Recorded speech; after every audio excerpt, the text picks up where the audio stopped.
Bom, vamos lá. A discrepância, ela existe sim, até porque ela difere no tempo. Uma coisa é uma projeção até o final do mês, outra coisa é a projeção até o final do ano.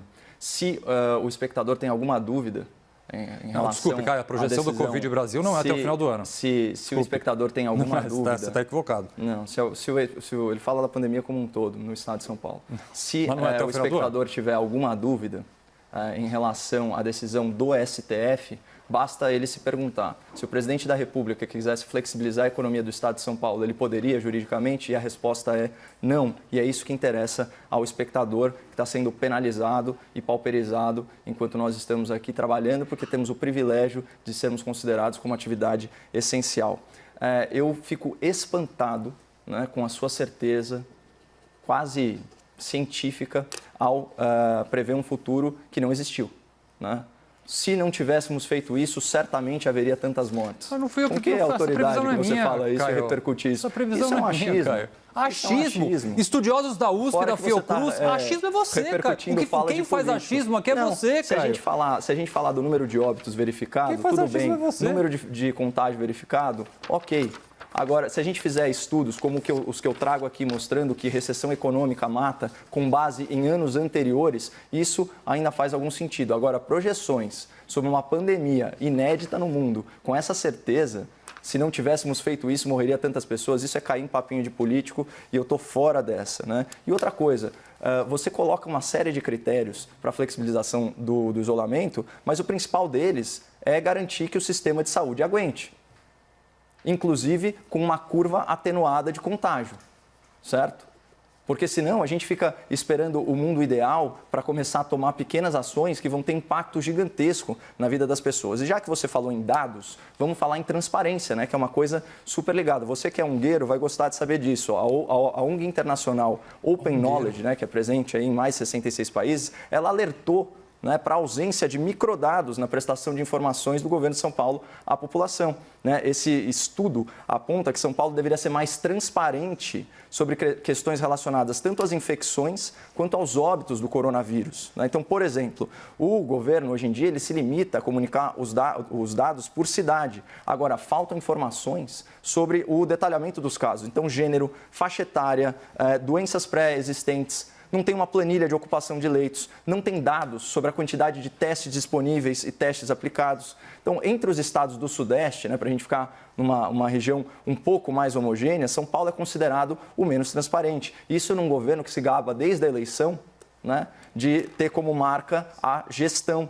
Então, como você formula políticas públicas eficientes se você nem dá acesso a esses dados? Talvez eles nem existam. Então, não divulga leitos em hospitais privados e distribuição de leitos nos hospitais públicos, não divulga as regiões mais contaminadas, pois seria um argumento extremamente persuasivo para fortalecer o isolamento social. Olha, você está numa região que está mais contaminada. Você acha que isso não é importante? Parou de divulgar na coletiva os óbitos diários separados por município? Talvez porque graças a Deus, como a gente mostrou, pela média móvel, o número de óbitos, pelo menos na semana passada, nessa última semana, tem caído. Augusto? Olha, Caio, ongueiro é uma classificação que não me atinge. Eu falei só porque você ajuda a ONG, de não foi forma... pejorativo. Ah, tá bom. De fato, não, mas eu tenho muito orgulho de ter fundado, ter sido conselheiro, ser conselheiro, presidente de uma série de organizações não governamentais em São Paulo e fora do Brasil, inclusive. Caio, eu não faço afirmações com base na minha opinião ou no que eu acho. Eu reproduzo dados que eu leio de especialistas. Aqui, a conta, quem fez não fui eu. Foram médicos, foram matemáticos, foram estudiosos. Eu simplesmente reproduzo e trago para o espectador isso. Aqui não há nem achismo, nem criação minha. Eu confio na ciência, ainda confio na ciência. Confio, inclusive, na ciência e eu pesquiso a ciência.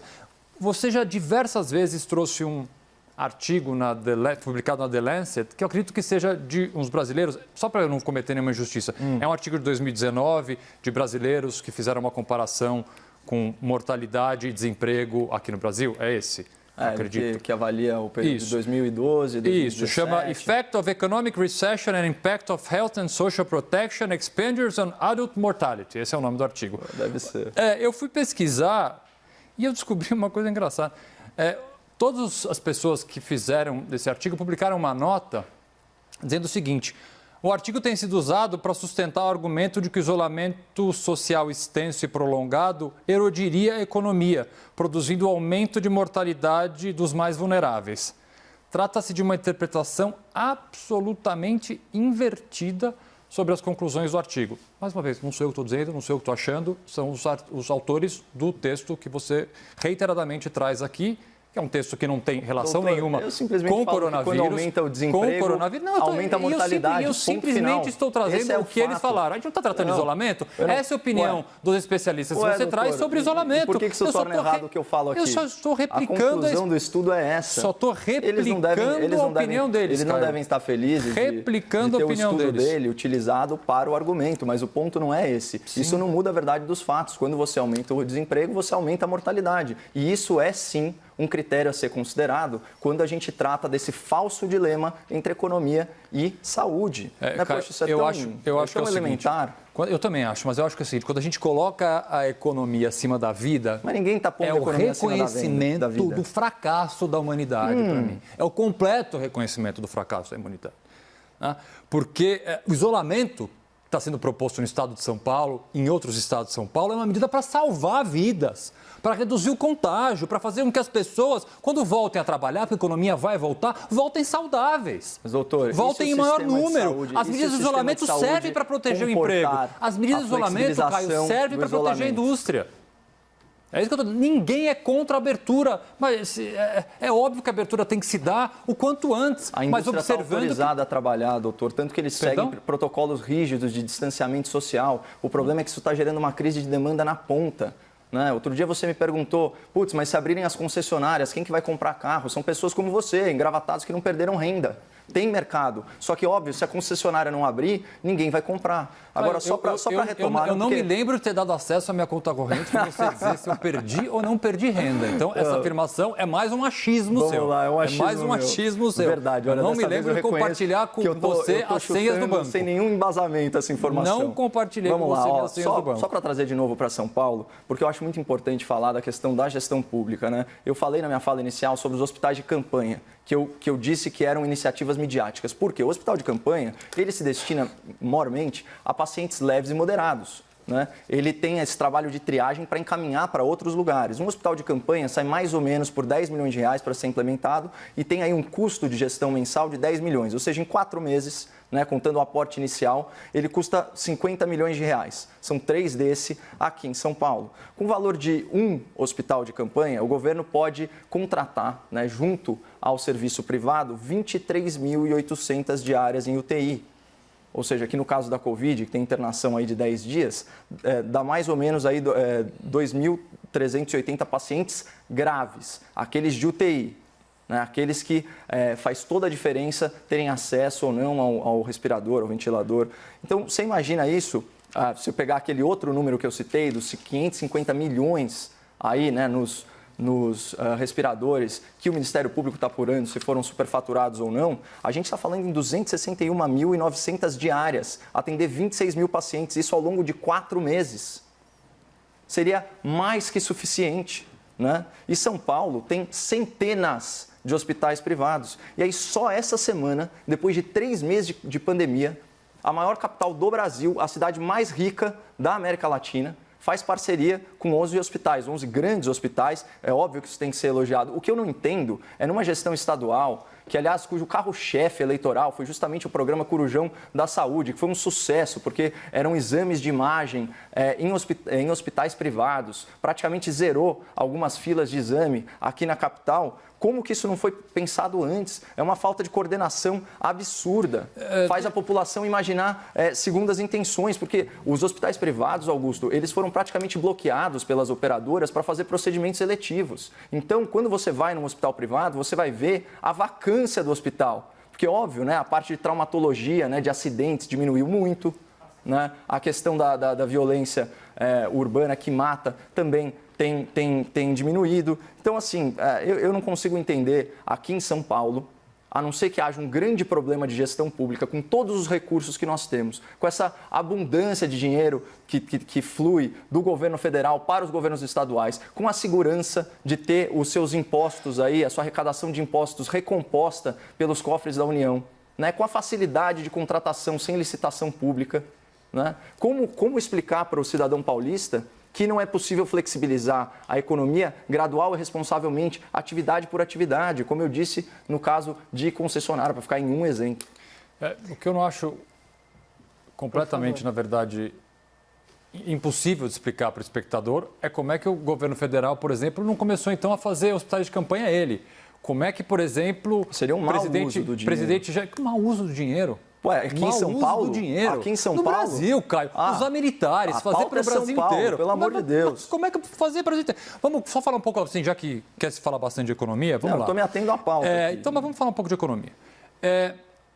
O desemprego nos Estados Unidos é de quase 15%, que é o pior do século. O Brasil provavelmente vai ter uma baixa no PIB de aproximadamente 3%, sendo otimista. Os Estados Unidos deve chegar a 5%, alguns países da Europa podem passar de 10%. A situação não está boa em lugar nenhum. Em países com uma má gestão, com boa gestão ou com uma média gestão. Os impactos econômicos da pandemia vão ser tremendos para todo mundo. Só que a queda da economia, ela é culpa da pandemia, não é culpa do isolamento exclusivamente. O problema que nós temos que enfrentar é a pandemia, não o isolamento. O isolamento é uma forma de salvar vidas. É uma forma de voltar à economia de forma minimamente estável, coesa. Eu consigo entender divergências ou uma necessidade ou uma vontade de se abrir um pouco mais rápido. Mas o que eu não consigo entender é a apresentação de uma proposta diferente, um plano diferente. Porque aqui se fala muito, vamos abrir a economia paulatinamente, de acordo com o setor. Me apresentem um plano diferente do plano do Estado de São Paulo, um plano concreto, não um latifúndio de falas, ideias. Bom, ideias. Agora eu estou falando, Caio.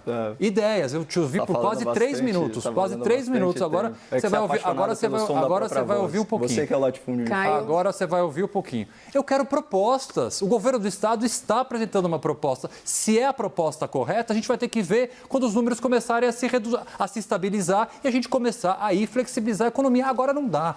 Infelizmente, agora não dá. Se a gente flexibilizar o isolamento e abrir a economia antes do tempo, o resultado para a economia vai ser muito pior. É isso que eu não consigo colocar na minha cabeça, como é que é uma coisa tão clara que, com todo respeito, Caio, você não entende. Abrir agora é pior para a economia, porque nós não estamos prontos. A epidemia ainda não atingiu o seu estágio de pico. Nós temos casos novos e mais mortes dia após dia. Como flexibilizar o isolamento agora? Não há a menor possibilidade. Você está indo contra os dados aqui do Estado de São Paulo. Eu acabei de falar que os dados estão, que os números de óbitos estão caindo na última semana, isso com a média móvel. Não é verdade o que você falou, simplesmente isso é um dado público. É claro, o governador, talvez ele esteja um pouco perdido, porque o discurso não está batendo com a realidade dos fatos. Então, ele vai sempre dando só a soma dos óbitos. Ele não separa por regiões, ele não separa por cidade. Mas, enfim, a gente já falou amplamente sobre isso. E já que você citou o exemplo dos Estados Unidos, que realmente estão na pior crise, né, da história americana, tem famílias aí já com problemas de segurança alimentar. Vamos lembrar, 44 dos estados americanos estão estudando formas de flexibilizar o isolamento. É o que nós estamos fazendo, o quê? Estudando formas Mas eles já estão estudando com prioridade, implementação, porque aqui o que aconteceu, Augusto, é o seguinte: os estados estão com essa mamata de contratação sem licitação e tão irresponsáveis fiscalmente. Isso é um estímulo perverso para que eles mantenham essas medidas de quarentena, porque não são eles que vão pagar a conta. Mas, enfim, eu queria só, falando ainda sobre o uso da estrutura particular, né? E também não só da estrutura, mas do know-how, da expertise dos hospitais particulares, como São Paulo tá perdendo tempo né, com coisas midiáticas, com essas mega contratações, com essa espetacularização da pandemia, para usar uma expressão que você adora. Vamos pegar os dados aí da maior seguradora de idosos no Brasil. A Prevent Senior, né, que já foi citada aqui amplamente, ela tem segurado a 70% da população idosa com plano de saúde na cidade de São Paulo. Então, são mais ou menos 600 mil pessoas nessa demografia, 426 mil são da Prevent Senior, isso numa cidade de 12 milhões de pessoas. Tá? Olha só o que eles estão fazendo lá. Com a expertise que eles têm, e são acho que 8 hospitais dedicados, eles conseguiram destinar apenas 3 hospitais para o tratamento de Covid. Eles não estão com a lotação máxima, estão muito ocupados, né? Não tem uma vacância livre, mas a gente está falando entre 80% e 85% de ocupação. E olha só, acima de 79 anos, segundo a OMS, a mortalidade do vírus é de 15%. Adivinha qual é a taxa do Hospital da Prevent Senior? 8%. Então, é disso que a gente está falando. É o serviço público aproveitar a expertise, o know-how, a estrutura dos hospitais privados, que aqui em São Paulo, eles são uma estrutura muito abrangente. Então, a gente tem tudo ao nosso favor para conseguir flexibilizar a economia, para conseguir fazer uma quarentena um pouco mais verticalizada. Ninguém está falando de uma abertura geral e restrita, né? Para de querer me colocar essa pecha, não é isso. Mas aqui a gente não está com o sistema colapsando, e a gente tem muito know-how humano e estrutura para fazer as coisas. Eu que não consigo entender como que você sustenta esse ponto de vista e elogia esses políticos. De verdade. Vamos lá. 30 segundos para os argumentos finais, então. Já é o final? Acabou? Eu cedo aí o meu tempo. Então, acabou estendido. O tempo é seu, Augusto, já que o Caio cedeu. É isso então, mesmo? Só confirmar verdade... aqui com o nosso editor. É isso? É isso. Tá bom. Por favor, vamos lá, Augusto, por favor. Eu tinha preparado para minha fala final, na verdade, uma divulgação da iniciativa mais bonita e mais humana que eu vi durante essa pandemia, que é o projeto Inumeráveis. Porque pessoas não são números. Natalino Inácio da Silva era um pai e avô dedicado que tinha um bigodão conhecido por asa de andorinha. João Tavares, o melhor jogador de baralho de todos os tempos, mas tem algo que ele fazia melhor, ser marido, pai e avô. Davi Wu Tai, o chinês mais brasileiro que se tem notícia. E Frederic J. da Silva, um jovem médico que atuou na linha de frente contra a Covid-19. O Inumeráveis é um memorial dedicado à história de cada uma das vítimas do coronavírus Brasil. Para você que perdeu alguém próximo, recomendo que você entre no site, nas redes sociais e deixe voluntariamente a sua homenagem. Obrigada, então, debatedores. Augusto, boa noite. Até segunda. E Caio, boa noite. Até segunda-feira.